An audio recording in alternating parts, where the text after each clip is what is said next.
उनका अनुभव ऐसा है कि बापू ने उनको सपने में आके बता दिया था। तो क्या बताया था, तो पहले उनका परिचय लेंगे। क्या नाम है आपका? पहले बबूबेन।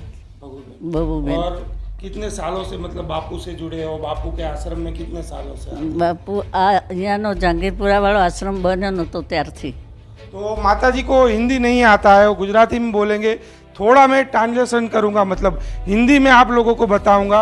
माता जी तब से आते हैं, मतलब कि सूरत का आश्रम नहीं बना था तब से, मतलब वो अहमदाबाद आश्रम में जाते थे। मतलब आप હા दीक्षा અમદાવાદ भी अहमदाबाद આશ્રમે લીધી હતી। પહેલાં મેં એકલીએ લીધી, પછી બાપુએ કીધું કે દો પતિ પત્ની સાથે લેવ તો સારું, પછી અમે બેને સાથે લીધી। अच्छा, तो माता जी बता रहे हैं कि पहले अहमदाबाद में माता जी ने दीक्षा ली थी, उसके बाद जब सूरत का आश्रम बना उसके बाद पति पत्नी दोनों यहाँ आकर સત્સંગમાં એક બે વાર બાપુએ કીધું કે બે જણ સાથે લે તો સારો મેળ આવશે તમને, એટલે સુરત આશ્રમ મેં પછી લીધી और હાથે साथ બેને। में ली थी। तो શું क्या अनुभव हुआ था आपको माता जी, आप बता रहे हैं? મારો અનુભવ તો બાપુ જ છે મારા માટે, તો મને કહેતા કહેતા રડવું આવી જાય છે।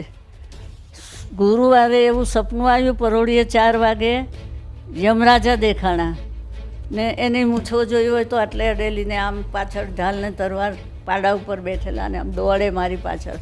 હું મુઠ્ઠી વાળીને આગળ દોડું, પાછું વળીને જોઉં તો એ દોડે જ જાય। હું દોડતા દોડતા થાકી, મેં કીધું બાપુ હવે મને કોઈ બચાવ્યો એમ નથી, તમારા શરણમાં છું, બચાવો તોય તમે છો ને હવે પતાવો તોય તમે છો। એટલે બાપુ આમ કરીને આવીને ઊભા રહ્યા ને આમ કરીને આમ ચપટી વગાડીને આમ, એટલે પેલો આમ લહટ લઈને પાછો વળી ગયો પાડાવાળો। माता जी को गुरुवार को, मतलब वो कितने साल पहले सपना आया था माता जी? આજથી લગભગ 25 વર્ષ તો સાચા। 25 साल पहले उनको एक सपना आया था गुरुवार को, सुबह सुबह सपना आया था।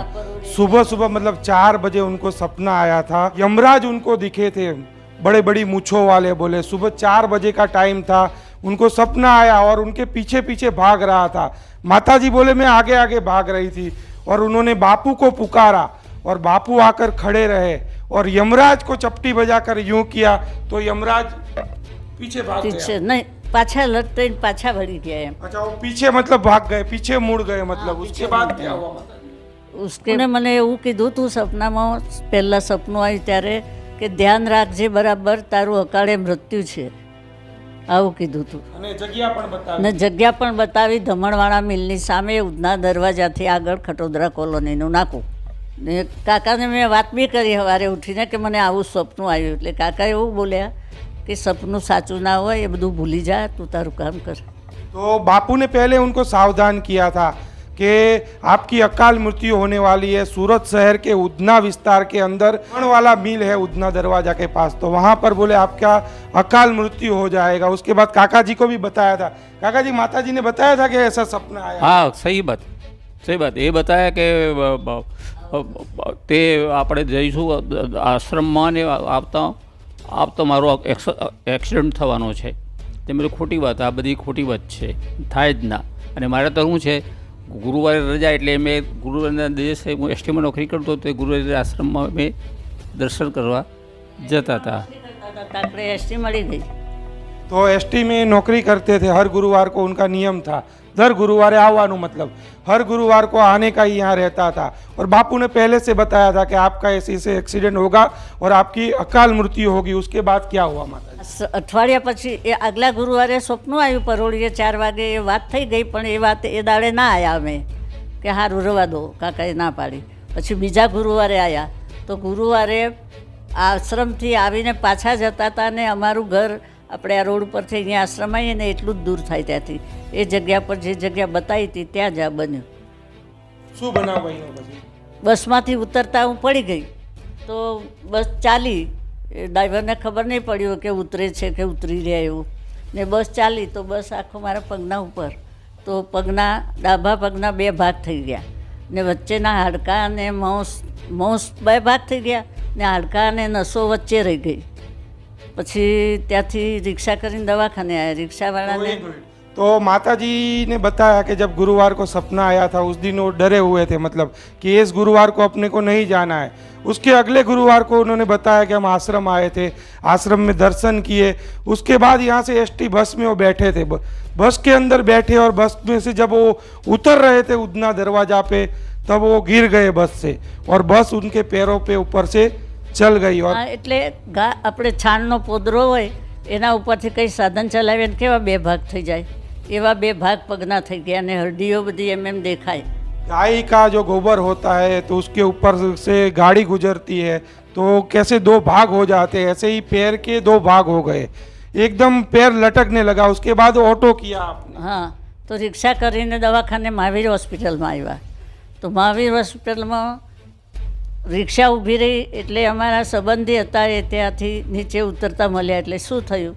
એટલે એમને કીધું કે તારી ભાભીને આવું થયું છે। એટલે એમાં તો એ કહેતા ગભરાઈ ગયા મારા ઘરવાળા। તો એમને લિફ્ટમાં બેહાડીને ઉપર લઈ ગયા ને દવા પીવડાવીને બેસાડી દીધા। પછી મને લઈ ગયા, ખુરશી લઈને આવી। પછી ડૉક્ટરને બોલાયા, એક્સરે લીધો। પછી ડૉક્ટર કે તમે બહુ નસીબદાર છો માસી, જરાય ક્યાંય ક્રેક નથી થઈ તમારી વાળ જેટલી, કયા ભગવાનને ભજો છો? પછી હું બોલી ના એમ કે કેમ બોલતા નહીં તમે, એવા કયા ભગવાન છે તમારા કે આટલા બધા બચાવ્યો તમને? તમને હું કેમ વાતો કરે છે વસ્તી અમારા ભગવાનની? તો હું માનું એટલું ખરું, મારા ભગવાને મને બચાવી એટલે મારા ભગવાન હાચા, આવું મેં કીધું। એટલે પછી ડૉક્ટર કે ના ના તોય કહો તો ખરા। તો હું ગુચ્ચમ એવું લોકો કહેતા હતા ને કે લોકોની જમીન હડપ કરી જાય છે આશ્રમો બાંધવા માટે નામ માટે, એટલે તો હું નથી કહેતી, મેં કીધું कि भूल थी गई, હવે नहीं तमने फिर माता जी महावीर हॉस्पिटल में ले गए माता जी को, डॉक्टर आए, डॉक्टर ने देखा कि इतनी ख़राब स्थिति है, उसके बाद भी मतलब जो पैर की नसें थी वो मजबूत थी। तो बोले कौन से भगवान को आप मानते हो? तो माता जी ने बोला बस वो रहने दो, मत पूछो। तो अभी डॉक्टर ने बोला कि नहीं, ये चमत्कार जैसी वस्तु हुई है। तो माता जी ने फिर बापू जी का नाम लिया कि हम संत आसाराम जी बापू को मानते हैं, वही हमारे भगवान है। तब यहाँ सूरत शहर के अंदर मतलब आश्रम के पास ज़मीन का मुद्दा चल रहा था, तो पेपरों में और अनगढ़ बातें लिखी जाती थी बापू के खिलाफ। तो डॉक्टर ने बोला ये कि ये बापू जी तो मतलब ज़मीनें हड़प करते हैं। तो माता जी ने बोला इसीलिए मैं आपको नहीं बता रही थी माता जी, बराबर ना? तो माता जी ने बोला वही हमारे भगवान है। वो आश्चर्यचकित हो गए डॉक्टर। हाँ, પછી ભૂલ માફ કરી એમને એમ કે डॉक्टर ने क्षमा याचना ली कि हमारी गलती हो गई कि हमने बापूजी के लिए ऐसा बोला, क्योंकि ये सबसे बड़ा चमत्कार उस दिन हुआ था। દવાખાનામાં જ્યારે ખાટલા એક્સરે લેવાતો હતો ને ડૉક્ટર ચાલુ હતું, મારું દવા ચાલુ હતી પગની, ત્યારે મારી જેઠાણી સાથે હતા। પછી મને એમ આંખો બંધ છે પણ આમ બોલું છું, વાતો કરું છું। મેં કીધું બાપુ હરતી ફિરતી ચાલતી ફિરતી રહું તો જ મને બચાવજો, નહીં તો તમારા ચરણોમાં આજથી મને બચાવી લઈ લો। મારે આ જીવનમાં હવે કાંઈ કરવાનું બાકી નથી, મારે કોઈની પાસે પાણીનો ગ્લાસ માગવો પડે કે મને ભરી આપજો એવું મારે જીવન નથી જીવવું। એટલે બાપુ ઊભા રહ્યા છે આમ હાથ કરીને, આમ કરે છે આમ। શું નહીં આ થાય ને જરાય આમ એ નહીં રહે તકલીફ તો ચાલતી આશ્રમમાં આવીશ, અહીંથી ઘેર રજા લઈને આવીશ। એટલે પછી મારી જેઠાણી મારી જોડે હતા તો કે હું ચાલતી આવીશ। મેં કહ્યું બધી વાત સાચી પણ બાપુ ક્યારના ઊભા રહ્યા છે, કોઈ બેસવાની જગ્યા આપે છે? પછી એમને આમ ખુરશી ખખડાઈ કે લો બાપू બેસો, તમારા સાધકનો जीव बड़े छे। तो बापू के हाँ चलो बैठा। तो बापू साक्षात मतलब हॉस्पिटल के अंदर आए थे और माता जी ने बोला कि मैं सही हो जाऊंगी तो आश्रम पैदल आऊंगी। तो उसके बाद मतलब आप पैदल आश्रम मनोती पैदल હું મારી જેઠાણી બે સાથે और ચાલતા આવ્યા અને ચાલતા 18 કિલોમીટર થાય, 36 કિલોમીટર આવતા જતા। माता जी ने वही बताया कि पहले से ही बापू ने इनको बता दिया था सपने में आकर कि ऐसी ऐसी घटना बनेगी और ये विस्तार के अंदर ये जगह पर ये घटना बनेगी, और वही जगह पर वो घटना बनी। लेकिन माता जी की रक्षा करने के लिए बापू हॉस्पिटल में भी आए थे। माता जी ने बताया कि बापू मेरे को वहाँ दिखे थे हॉस्पिटल के अंदर।